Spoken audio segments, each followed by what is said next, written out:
Alright, we are doing Fractals of the Mist, Scale 95, Mai Trin. I am playing as a Necromancer using the Condi DPS meta build off of metabattle.com. I'm going to go over some of my tactics, the abilities I use, and why I use them. I'm going to show you how to survive and deal as much damage as possible while playing as a Condi DPS Scourge. Before you start the battle, there is this quick little battle. It's pretty easy. It won't take much time. So when you start the battle with Mai Trin, she will have a shield that you will have to deplete before you can really do any damage to her.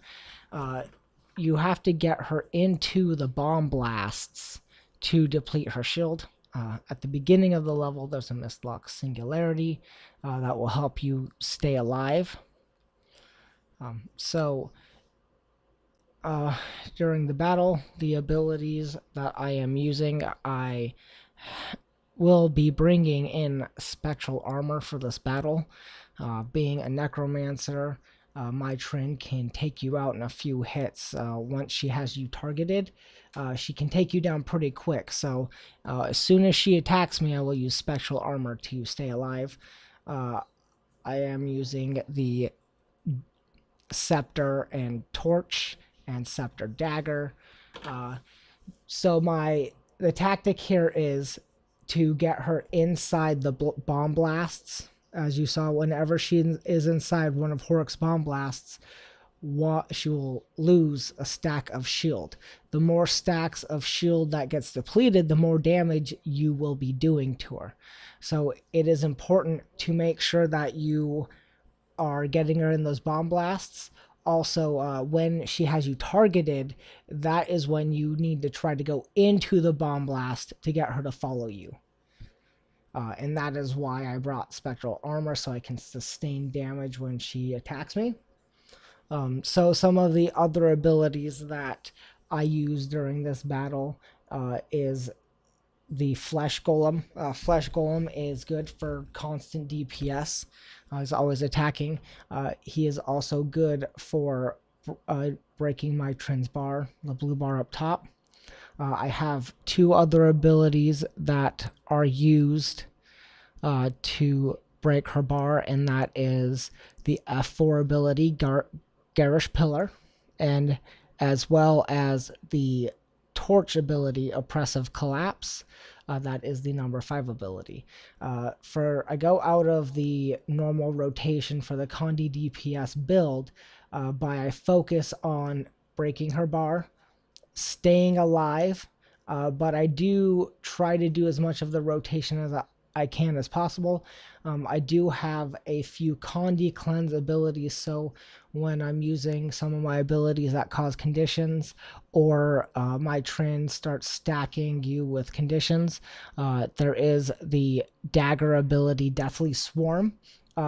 You can also use that in conjunction with Death is Power. That's a quick, like 6 stacks of bleed, and you'll have a few stacks of might. You can be doing a quick, few thousand damage in a few seconds with that. Also, the ability Desert Shroud.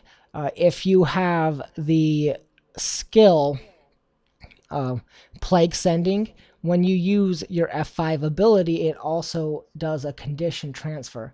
So you can also use that. You will also get a slight shield. So for this battle, a Necromancer is useful because I do believe I do a constant 4k DPS at least. It seems low for this battle, but reasonable because Mai Trin has that shield, so it's hard to get full DPS, and usually by the time you have her shield depleted, she leaves the battle. And it looks like people average about 4 to 5k max.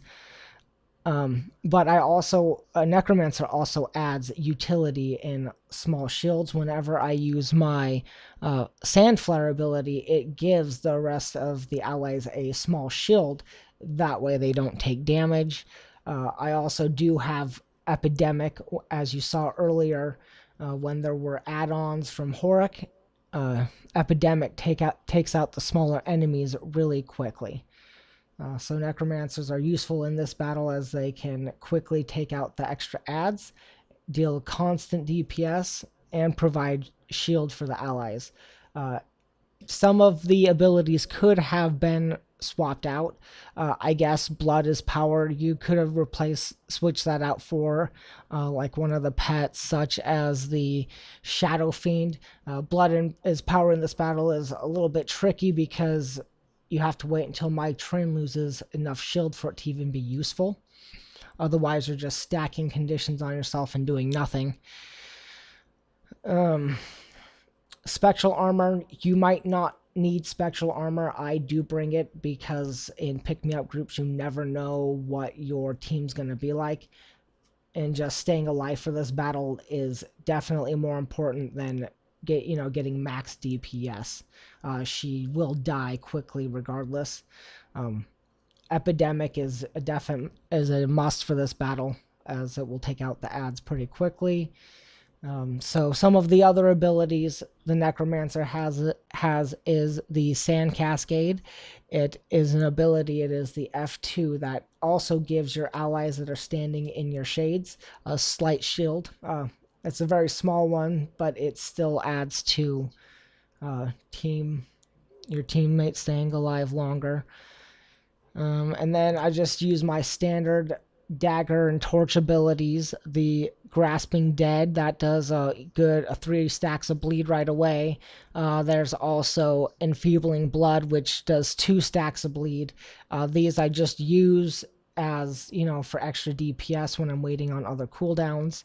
That's mostly what I use those abilities for. However, Feast of Corruption number 3 ability can be used to restore your skill bar, the life force bar.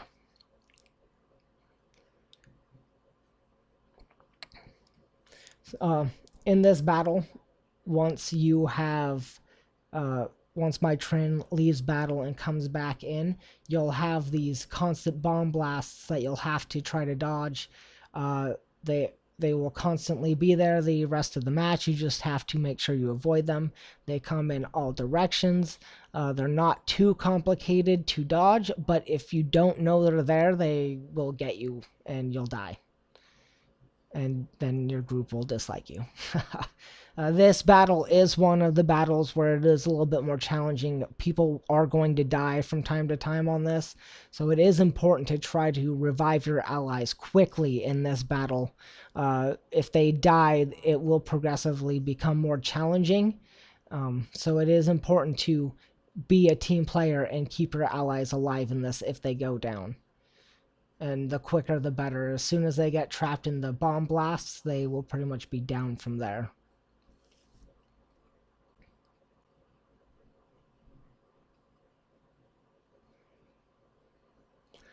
And we'll just keep going through. I'll keep going through my typical rotation of making sure that Mai Trin isn't on a timer, making sure her blue bar is recharging, always making sure I'm staying alive, as well as using Epidemic when there are adds to clear the smaller adds quickly.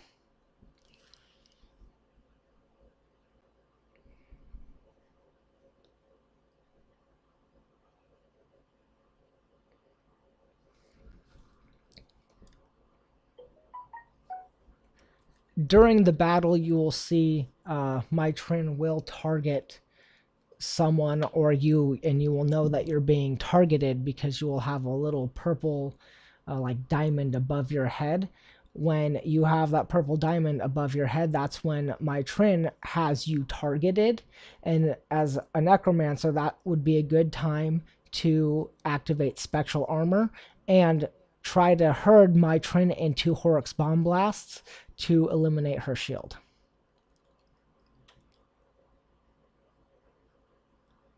So like right now, Spectral Armor, and this is where I will get Mai Trin into the Bomb Blast. And I didn't die because Spectral Armor saved me. And well, there is a Druid in combat as well. But with a Necromancer, a Druid, you can still go down quickly when Mai Trin has you targeted.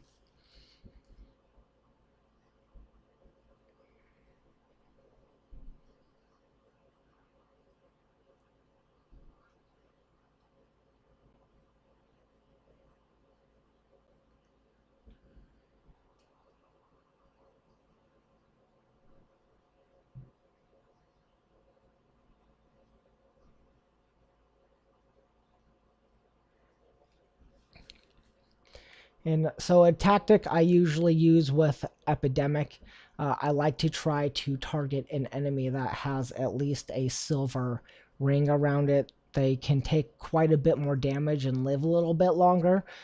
So if I can get a target that has a lot more health and stack it with as many conditions as I can, that would be when you would want to use epidemic. Getting 25 stacks of bleed, 10 stacks of burn, and other conditions. When they target to an enemy that is bronze or smaller, they die quickly within a few seconds. If you see, my epidemic has spread quickly and is taking out the smaller enemies. Their health is depleting really quickly.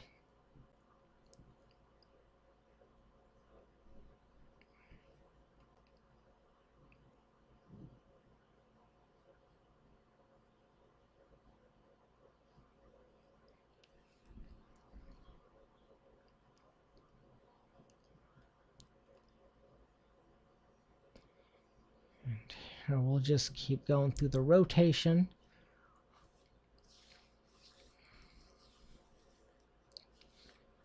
Now, the build that I have is the Condi DPS Scourge build off of MetaBattle.com.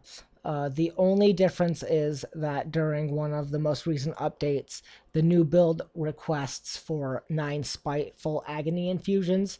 I still have 16 of the Malign Agony infusions. I will be looking to adjust some of that, but I still have the Malign Agony infusions instead of any Spiteful. But the rest of it is full meta build. That's the video. Hopefully you like it.